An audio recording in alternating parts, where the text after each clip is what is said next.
on the right, you've got the Conservative Party now, who are driven, it seems to me, by two very clear ideological impulses. One is to remorselessly pare back the state.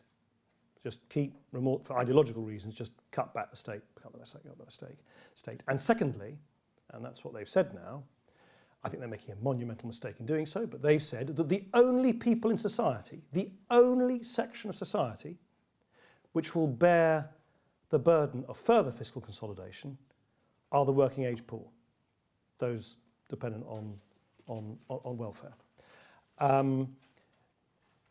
Now, then you've got on the left, you've got a Labour Party who want to spend more, borrow more, believe in a sort of bloated state and don't appear to have learnt any of the lessons of the past. In other words, you've got an agenda from the right which seems to believe in cuts for cuts' sake and an agenda on the left which believes in spending for spending's sake.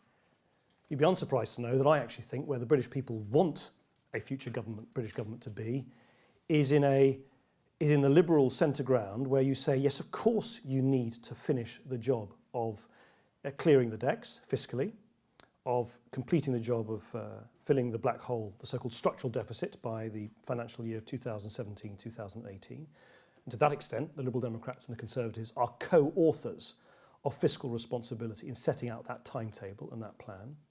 But here's the big difference with the Conservatives. We believe that the way in which you finish that job should be done, as I said earlier, fairly. And you know, there are different ways in which we should do that.